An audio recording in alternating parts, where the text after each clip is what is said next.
Terima kasih kami ucapkan atas bacaan dan surah Al-Quran. Kemudian acara selanjutnya yaitu sambutan pertama akan disampaikan oleh pengasuh pondok pesantren Ribatul Muta'alim Pekalongan. Kepada beliau Bapak Kiai Haji Hasim Nahrawi SSI, kami persilakan. Assalamualaikum warahmatullahi wabarakatuh. Bapak-bapak dan ibu-ibu serta para santri, pertama kami mengucapkan terima kasih kepada Bawaslu yang sudah hadir di pondok pesantren Ribatul Muta'alim ini untuk menyampaikan sosialisasi terkait dengan tugas dari Bawaslu, kalau tidak salah sebagai pengawasan pemilu. Semoga nanti materi yang disampaikan dapat kita pelajari dan kita manfaatkan untuk kita aplikasikan pada saat, khususnya nanti pada saat pelaksanaan entah itu pilkada atau pemilu, ataupun juga dalam kegiatan kita, khususnya dalam demokrasi semacam pemilihan lurah pondok dan seterusnya. Dalam berdemokrasi kita harus tetap menjaga akhlak yang baik, walaupun bisa jadi ada perbedaan di antara kita, karena setiap orang pasti punya pilihannya masing-masing. Nah, dalam proses pemilihan umum misalnya, yang kita pilih terbatas. Untuk konteks Indonesia, dari sekian ratus juta yang hanya kandidatnya hanya berapa, jadi ada potensi untuk berbeda juga, baik itu di tingkat gubernur, di wali kota, maupun tadi yang saya katakan baik di madrasah maupun di pondok pesantren. Oleh karena itu kita tetap harus menghargai pilihan dari teman-teman kita, orang-orang sekitar kita terhadap adanya perbedaan itu, dan juga kita berharap proses itu dapat berjalan dengan baik. Oleh karena itu dalam mengawasi, kita mulai dari diri kita sendiri terhadap pelaksanaan pemilihan apapun itu, agar proses itu berjalan dengan baik. Dari proses yang baik itu kita berharap akan menghasilkan pemimpin yang baik melalui jalur demokrasi tersebut. Kita harus sebagai santri yang mungkin saja sebagian dari kalian mungkin sudah pernah mengikuti pemilu, mungkin sebagian besar mungkin belum, gitu ya. Nah, baik yang sudah ataupun yang belum, mari kita jaga diri kita, integritas kita terkait dengan pelaksanaan pemilihan tersebut. Karena kita tahu ya bahwa di masyarakat itu muncul istilah-istilah entah itu serangan fajar dan lain sebagainya, yang intinya dengan uang ingin mempengaruhi pilihan kita. Oleh karena itu kita perlu pandai-pandai memilih siapa yang akan kita pilih, dan kemudian tidak hanya sekedar berubah hanya karena diiming-imingi yang namanya serangan fajar dan lain sebagainya itu. Ya, karena perlu diketahui bahwa Katakanlah seringkali kita hanya melihat enak ya dapat uang 100.000, 200.000. Oh ya, pemilihku isinya ibu 300.000 gitu ya. Nah, tapi kalau ternyata calon tersebut kita ketahui atau kita duga tidak baik, berarti kita menggantungkan masa depan kita 5 tahun hanya dengan 200.000. Oleh karena itu, sekali lagi, pada saat nanti ya mungkin ini masih panjang, saya tidak tahu di Pekalongan kapan, gitu. Gubernur juga baru-baru ya, gubernur dan baru. Tapi paling tidak, ini menjadi bekal kita pada saatnya nanti kalian akan melakukan itu, ya maka dipilih dengan baik dan tidak didasarkan hanya pada uang-uang yang seperti itu ya, karena itu tentu tidak baik ya. Tentu kalian sudah tahu penyuap dan yang disuap itu tidak sama-sama tidak baiknya, walaupun juga ada yang mengatakan bahwa ini demi kebaikan ya. Tetapi apapun itu mari kita memilih dengan akal sehat kita masing-masing, dengan logika masing-masing, dengan perhitungan masing-masing, tanpa diiming-imingi uang-uang yang model-model semacam itu. Sehingga tadi kita dapat memilih dengan baik, dan dari proses yang baik itu diharapkan lahir pemimpin-pemimpin yang didengarkan dengan hikmat, nanti dipelajari, karena kapasitasnya juga tidak bisa menampung banyaknya santri di ribet, ya nanti minta tolong diketuakan. Kalau Pak Yai pengennya sih semuanya Pak Yai, justru kami Bawaslu yang membatasi. Pak, kalau kebanyakan ini Pak, nanti kasihan ada yang ngeroman takjilnya apa. Kalau Pak Yai pengennya semuanya bisa hadir, kumpul, santri bisa paham nanti yang diberikan pemahaman oleh Pak Nasron Maupun Salatun terkait dengan kepemahaman kepemiluan maupun demokrasi. Begitu adik-adik, terima kasih dan mohon maaf yang sebesar-besarnya. Wallahu muwaffiq ila aqwamit thoriq. Wassalamualaikum warahmatullahi wabarakatuh.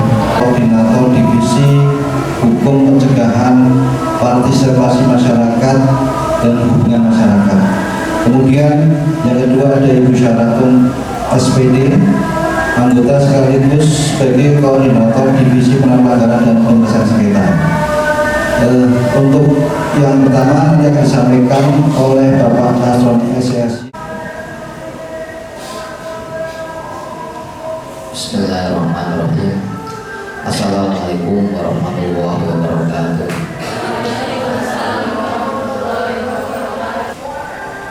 Pertama kalinya mari kita panjat bersyukur Allah Subhanahu wa taala kepada Yang Maha Esa, bahwasanya pada sore hari ini masih memberikan kenikmatan, memberikan kesempatan kepada kita semua menunggu datangnya berbuka puasa. Bawaslu Kota Pekalongan sering mendiskusikan, menyampaikan beberapa hal yang terkait dengan demokrasi dan kepemiluan di Pondok Pesantren Rifatul Muta'alim ini juga di Pondok Al-Mukarram sudah terlaksana kemarin.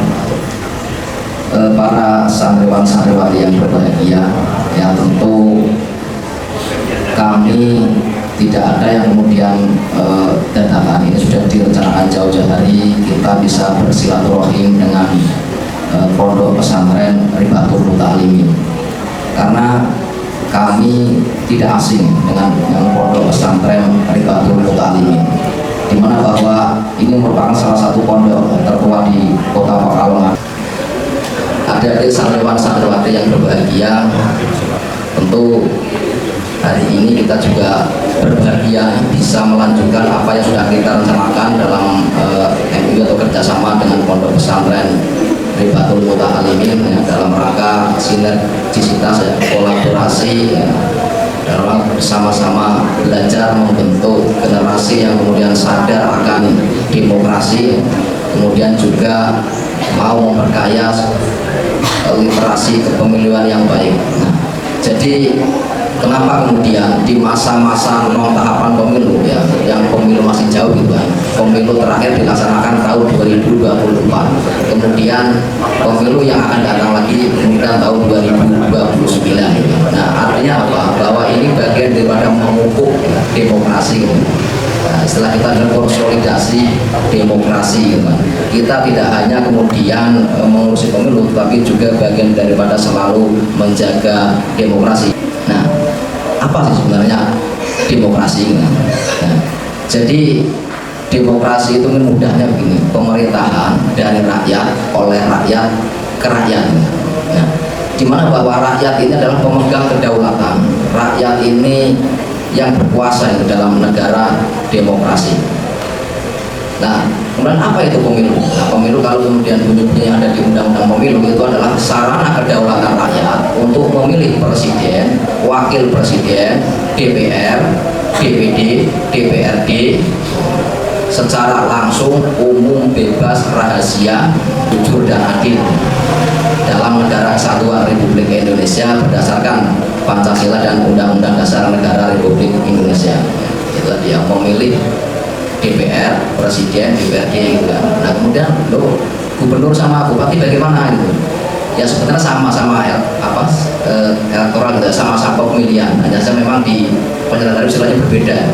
Ya, pemilihan kepala daerah, pemilihan. Jadi yang sebelum ini ada pemilu nasional. Adapun mungkin nanti di pemilu 2019 sudah berubah lagi ya, istilahnya kan undang-undangnya masih dibuat. Tapi yang jelas aturan yang sudah ada bahwa istilah pemilu adalah pemilu nasional, itu pemilihan umum presiden dan wakil presiden dan juga pemilihan legislatif, mulai DPR, DPD dan DPRD.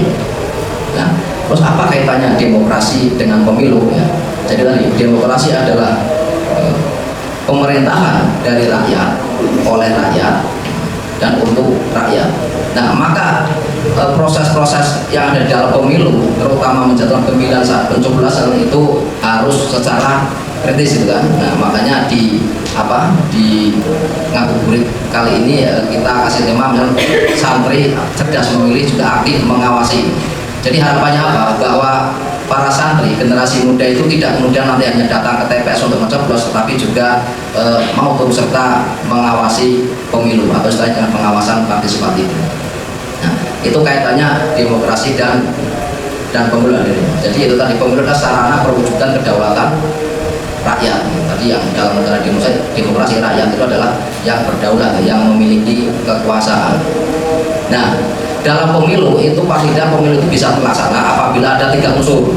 Unsur yang pertama apa? Ada penyelenggara pemilu. Yang kedua apa? Ada peserta pemilu.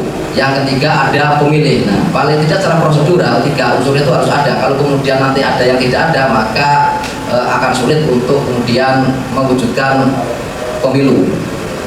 Nah, adik-adik sekalian sebagai generasi muda ya, sebagai calon pemilih, kemudian sebagai calon pemimpin, dan juga bisa menjadi calon penyelenggara seperti kita kala di suatu yang masa yang akan datang nanti. Maka pendidikan mengenai demokrasi, kepemiluan dan pengawasan pemilu ini menjadi penting. Maka kita menanamkan pemahaman, mentransfer pengetahuan mengenai pemilu dan pengawasan pemilu tidak hanya saat mau pemilu, nah tetapi jauh-jauh hari seperti ini. Agar apa?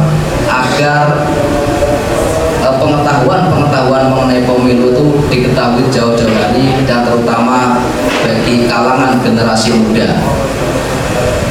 Ya, adik-adik ini kan tentunya ada sudah memilih di pemilu 2024, sudah ada yang belum. Nah, jadi yang belum itu istilah dalam penegakan pemilu dengan pemilih pemula. Gitu. Pemilih pemula itu apa? Pemilih pemula itu adalah orang yang kemudian mau memilih atau mencoblos yang pertama kali. Itu istilahnya pemilih pemula. Nah, pemilih pemula ini tidak hanya orang yang kemudian baru umur 17 tahun, tetapi juga bisa pensiunan TNI Polri.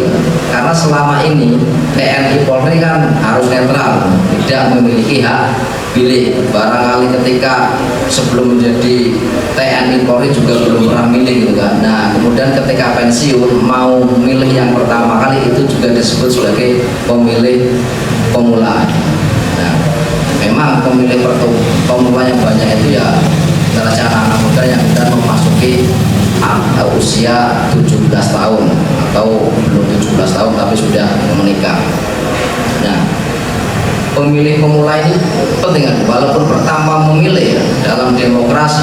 pemilu di Indonesia itu nilainya sama dengan orang yang sudah berulang-ulang kali ikut pemilu, ya itu nilainya sama dengan presiden gitu kan. Jadi suaranya orang baru memilih itu suaranya sama gitu dengan suara presiden, dengan suara orang-orang tua kita, orang-orang yang sudah tua. Jadi sama. Makanya pengetahuan mengenai pemilu bagi pemilih pemula, bagi anak-anak muda itu penting agar kemudian nanti tidak salah pilih. Nah, kemudian juga kekuatan generasi muda itu dalam pemilu itu sangat luar biasa dari semua. Bicara akumulasi, bicara jumlah, untuk generasi muda dalam daftar pemilih dari usia 17 sampai dengan 30 tahun itu konon kapannya akumulasinya dalam saat itu lebih banyak, lebih mendominasi daripada yang usia 36 tahun ke atas. Artinya apa? Bahwa pilihan-pilihan anak muda itu sangat menentukan hasil pemilu, sangat menentukan penerus generasi bangsa yang di masa yang akan datang. Kemudian secara idealisme, di mana bahwa anak muda ini sering memiliki idealisme yang tinggi dan juga energi yang besar ya, untuk melakukan perubahan-perubahan, di mana bahwa ketika demokrasi, ketika proses pemilu itu masih ada yang kemudian dianggap kurang atau bolong-bolong ya, dengan idealisme anak muda ini itu punya potensi besar, punya harapan besar untuk melengkapi yang masih kurang. Kemudian secara teknologi anak muda ini memiliki kecepatan atau lebih mudah beradaptasi dengan teknologi, karena teknologi ini adalah suatu keniscayaan yang tidak bisa kita tolak ya. Artinya bahwa mau tidak mau memang kita harus beradaptasi dengan teknologi. Nah, sementara sekarang ini aktivitas pemilu itu tidak hanya di dunia nyata, tetapi juga di dunia maya. Di dunia nyata ya kira-kira seperti inilah. Kalau dulu orang mau pemilu bagaimana melakukan sosialisasi, berkampanye gitu kan, datang gitu ya, kemudian menyampaikan visi misi gitu. Tetapi sekarang berbeda, bahkan kadang-kadang interaksi di dunia maya itu lebih cepat gitu ya, dan lebih disukai ya, terutama oleh anak-anak muda. Nah, kemudian yang lebih cepat beradaptasi dengan perubahan-perubahan itu adalah anak muda. Maka kekuatan anak muda ini untuk menumbuhkan demokrasi itu sangat potensial sekali. Nah, kemudian ada beberapa langkah-langkah bagaimana kemudian menjadi pemilih yang kritis itu. Pemilih kritis itu pemilih seperti apa sih? Pemilih yang kritis itu artinya bahwa pemilih yang kemudian sebelum menjatuhkan pilihan itu melakukan analisa gitu kan, tidak hanya sekedar dengar-dengar atau melihat orang yang terpampang fotonya saja gitu, itu tidak, tetapi melakukan analisa yang mendalam kemudian sebelum menjatuhkan pilihan. Nah, ada beberapa langkah-langkah ya, sebagai pemilih, terutama ada yang mungkin pemilih pemula ya, yang mau kemudian ketika pemilu atau pilkada yang akan datang mau memilih. Yang pertama, cek data pemilih. Jadi begini, dalam pemilu itu tidak serta-merta bahwa ketika kemudian warga negara Indonesia sudah 17 tahun nanti ketika mau pemilu datang ke TPS saja, itu tidak, tetapi harus didaftar di data pemilih kan. Karena apa? Pemilu kita berbasis TPS ada sekalian. Jadi tidak serta-merta bahwa kemudian kita bisa memilih di TPS manapun, TPS tempat pemungutan suara. Nah, biasanya kalau pemilu ya, karena pemilu itu memilih sudah ya 5 surat suara, waktunya panjang. Setiap TPS hanya maksimal 300 orang. Kalau pilkada biasanya kan pilihannya hanya 1 atau 2 suara, misalnya gubernur sama bupati atau wali kota ini bisa sampai 800 sekitar 300. Nah, ini artinya bahwa kemudian yang bisa memilih di situ itu prioritas yang kemudian sudah terdaftar dalam data pemilih.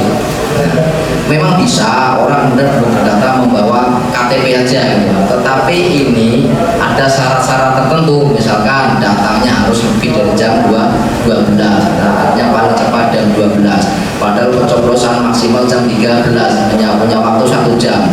Itu pun kalau ada surat suara yang tersisa. Kalau kemudian tidak ada surat suara yang tersisa, maka tidak bisa. Nah, maka ini penting pengecekan data pemilih untuk memastikan bahwa warga negara Indonesia yang memiliki hak pilih itu sudah tercantum di data pemilih. Nah, apalagi ini kan pesantren ini, walaupun ini pesantrennya domisili di Kota Pekalongan, adik-adik kan bisa jadi alamatnya ada yang luar Kota Pekalongan gitu kan, luar Jawa Tengah atau luar Pulau Jawa gitu. Nah, tetapi itu di era teknologi sekarang ini adik-adik tidak harus kemudian ke rumah mengecek itu, tetapi bisa mengecek melalui situs atau laman atau apa istilahnya ya, Mas Eko. Nah, namanya cek DPT online. Jadi adik-adik cukup buka di Google Chrome itu ya, cek DPT ya, link cek DPT online gitu ya. Bagi adik-adik yang kemudian baru memasuki usia 17 tahun, misalkan ini ulang tahun ke-17-nya kemarin pada tanggal 1 Januari tahun 2026. Nah, itu bisa cek DPT online.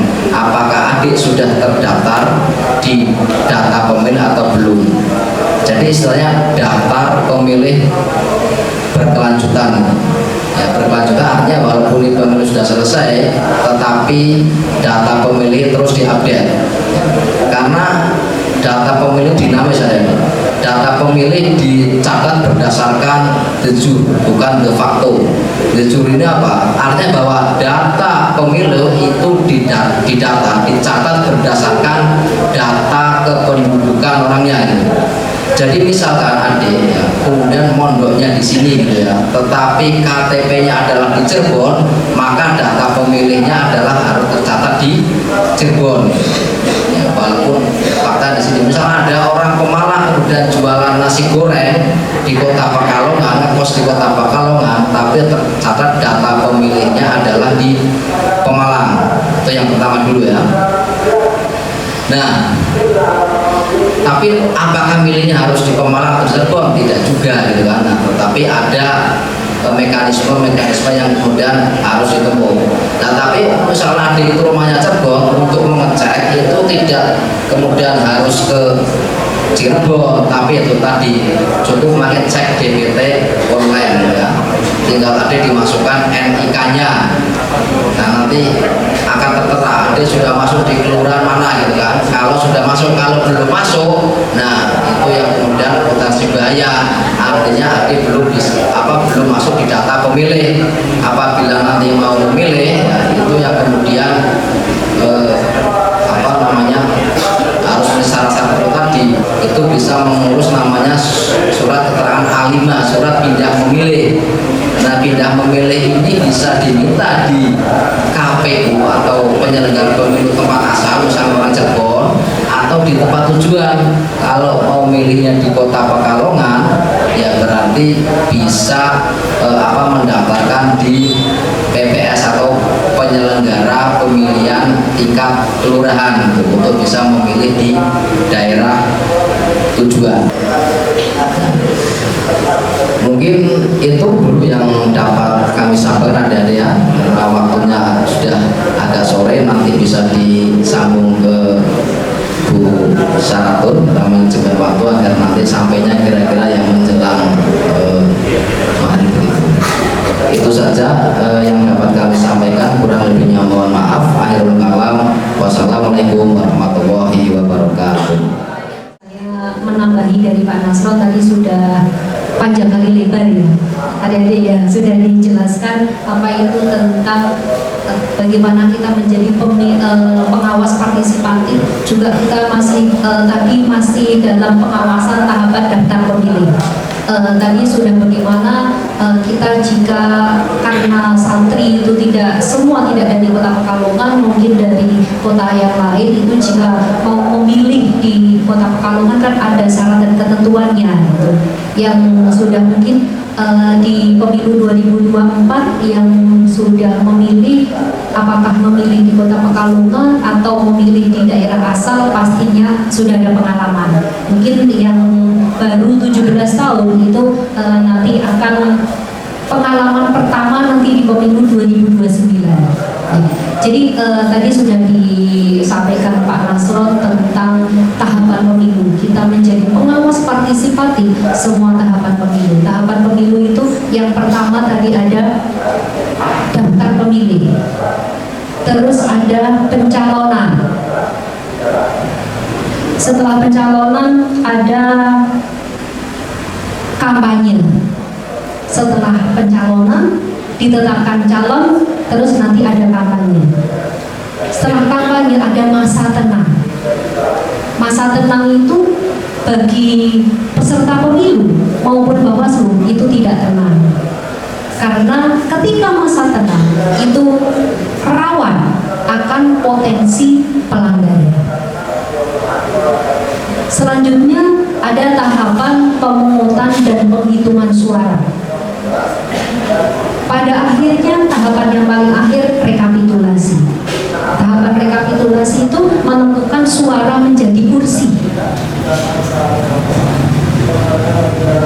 Pasangan calon nomor berapa akan mendapatkan suara berapa. Nah, itu dikonversikan dari suara menjadi kursi. Itu tahapan pemilu. Nah, selanjutnya kita apa sih yang menjadi titik rawan dalam pemilu? Yang pertama adanya money politik atau politik uang. Yang kedua ada politisasi sara, ujaran kebencian, terus politik identitas. Yang selanjutnya netralitas ASN, TNI, dan Polri. Yang akan menjadi idola, yang akan menjadi berita viral kaitannya dengan money politik atau politik uang. Tadi sudah dijelaskan oleh Pak Yai Asin bagaimana ketika kita memilih itu berdasarkan apa? Apakah visi misinya, apakah program kerjanya, atau yang terakhir karena amplopnya. Nah itu. Nah, ketika kita dikasih amplop, saat itu apa yang kita pikirkan? Amplop itu apa sih sebenarnya? Suara. Tentang apa itu materi suara, insya Allah di pondok sudah khatam. Ya dong, sudah khatam. Bagaimana kita harus mengambil sikap jika kita menerima amplop? Coba kita bayangkan, kita perhitungkan jika satu orang itu mendapatkan amplopnya 100.000. 100.000 itu setara dengan harga 5 tahun. 100.000 dibagi 365 hari dikali 5 berapa itu? 0,018 rupiah. Tidak ada 1 rupiah.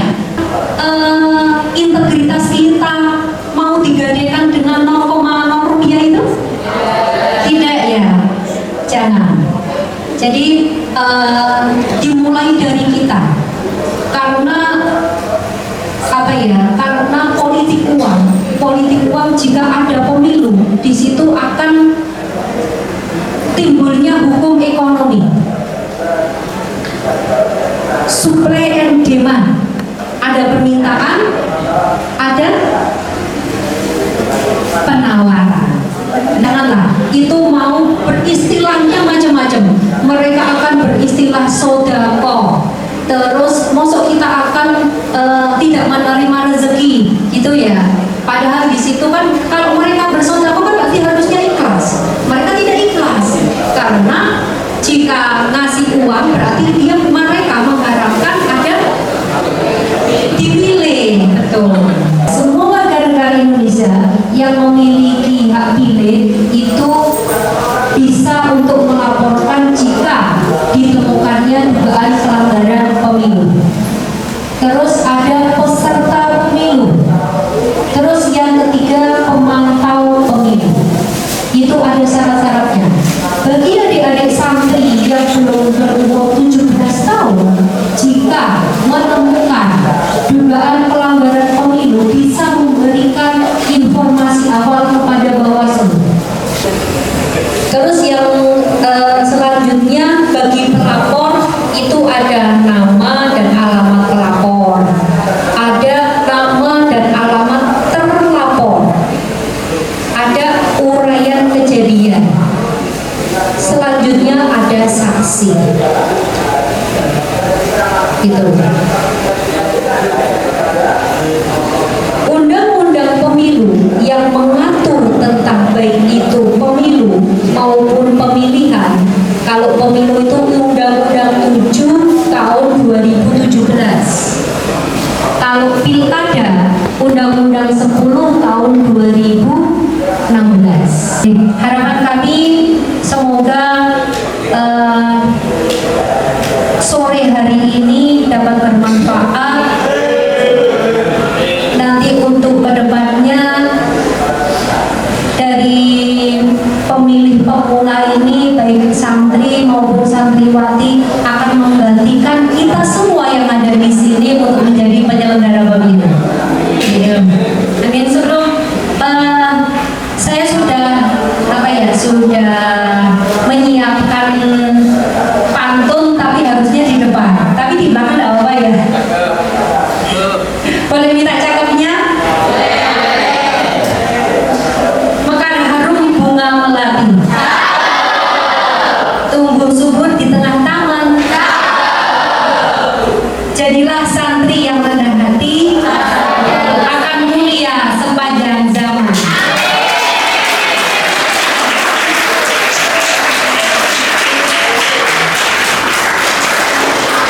Satu lagi, beli takjil di pasar pemisah, mampir sebentar ke rumah Ustadz Amin. Saat ini kita ngabuburit pengawasan bersama santri dan santriwati Pondok Pesantren Ribatul Muta'alimin.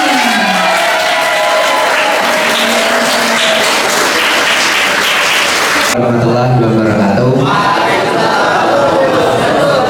Nama saya Muhammad Qasim Anwar. Saya akan bertanya beberapa pertanyaan. Yang pertama, Bawaslu, Badan Pengawas Pemilu. Nah, itu perihal tentang money politik itu termasuk dalam pengawasan Bawaslu nggak, Pak? Nah, jika termasuk dalam pengawasan pemilu, sedangkan praktikum money politik itu di kalangan masyarakat itu kan sudah sangat gimana gitu Pak ya. Mau dibilang transparan, ya transparan gitulah. Nah, dari Bawaslu-nya itu apakah tidak tahu adanya praktikum seperti itu? Nah, atau sudah tahu? Nah, tapi ya maksudnya gitu. Nah, kan dari realitanya itu praktikum tersebut sudah transparan begitu sih Pak. Nah, ya kenapa harus nunggu ada laporan dari ya tadi yang dari rakyat tersebut, nggak langsung dari badannya gitu. Sudah cukup dari saya. Wassalamualaikum warahmatullahi wabarakatuh. Money politik ya. Monggo Bu Korbif atau Pak Nasrul menjawab, monggo silakan.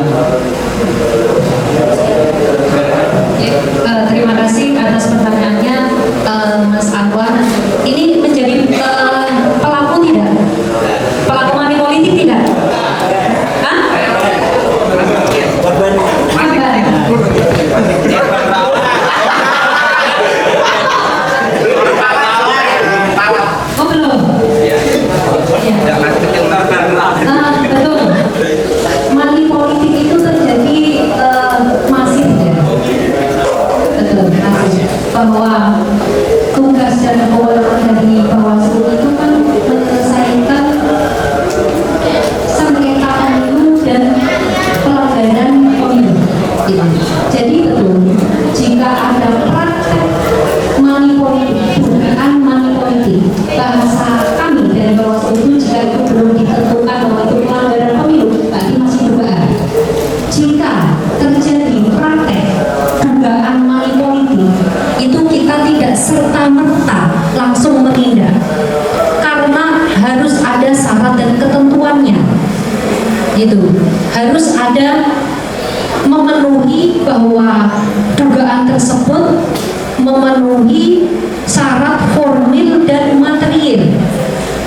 Jadi syarat formilnya berarti harus ada pelapor atau temuan. Kalau temuan itu pengawasan, hasil pengawasan dari Bawaslu itu temuan. Jadi pintu masuk penanganan pelanggaran itu ada dua. Yang satu laporan, yang kedua temuan. Kalau laporan itu dari warga negara Indonesia yang sudah memiliki hak pilih, gitu. Terus ada temuan. Kalau temuan berarti dari hasil pengawasannya Bawaslu.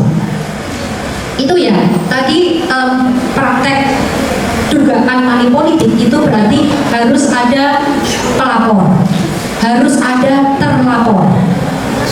Terus yang ketiga itu waktunya tidak kadaluarsa.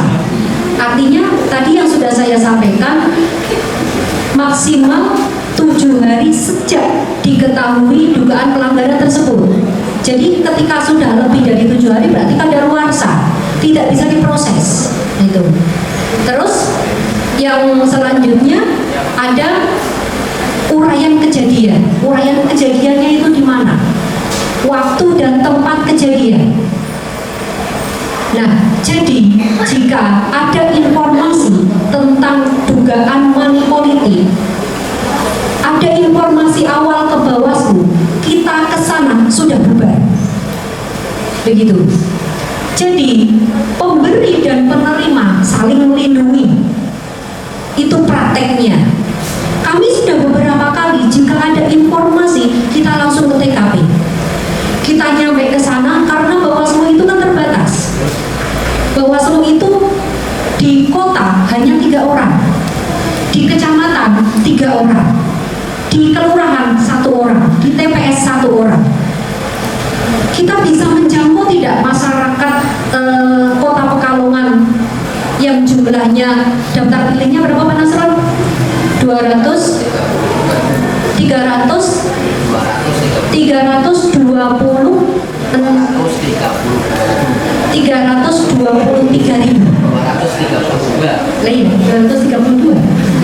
ribu. Kita tidak bisa menjangkau. Jadi kami dari Bawaslu itu kan harus ada pengawas-pengawas partisipatif, baik itu dari masyarakat maupun santri gitu. Jadi sebenarnya banyak banget kita sudah ada laporan, sudah ada informasi awal, kita menuju ke TKP, tapi begitu nyampe ke sana sudah bubar. Karena ada syarat ketentuannya, harus ada yang dilaporkan, harus ada yang melapor, tempat dan waktu kejadiannya. Nah itu kami itu sangat sangat memotivasi masyarakat untuk segera melapor. Jika mereka melapor itu kan sudah langsung ya, berarti kan harus ada saksi. Jika ada praktek dugaan pelanggaran saat itu difoto, berarti sudah ada buktinya, ada foto, ada saksi, ada konconya. Mungkin bisa jadi yang dikasih uang, ada amplopnya. Itu.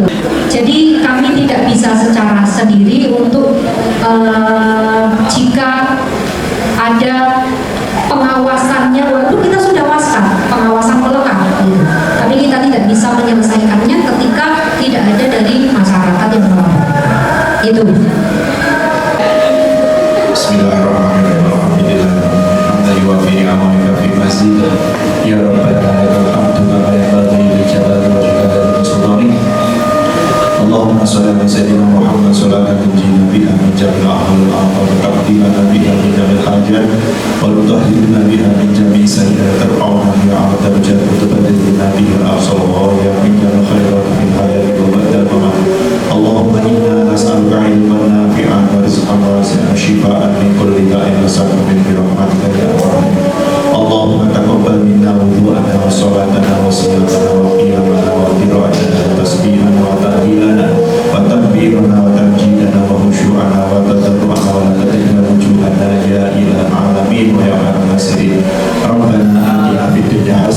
fil akhirati hasanah wa qina adzabannar. Wa sallallahu ala sayyidina Muhammadin wa ala alihi wa sahbihi wasallam. Alhamdulillahirabbil alamin. Assalamualaikum warahmatullahi wabarakatuh.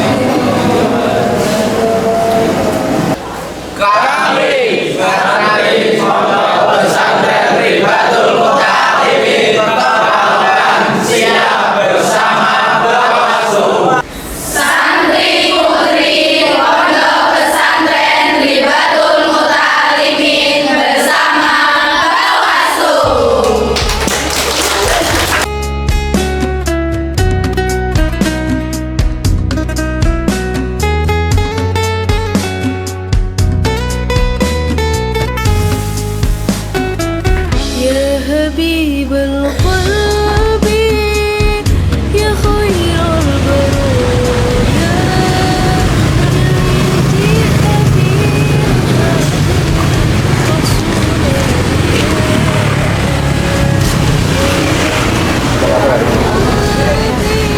Kata-kata hari ini, Bos. خير البرايا Bos, kata-kata hari ini. Payung sebelum hujan. Kata-kata hari ini, Pak Ketua. Berbuka, kenyang, besok puasa lagi. Kata-kata hari ini. Hari ini menyenangkan. Kamu kata-kata hari ini. Dengan yang manis karena saya tadi berbuka dengan yang manis-manis. Alhamdulillah. Kamu mau Mantap. kata-kata hari ini. I love you full. I love you full. I love you full.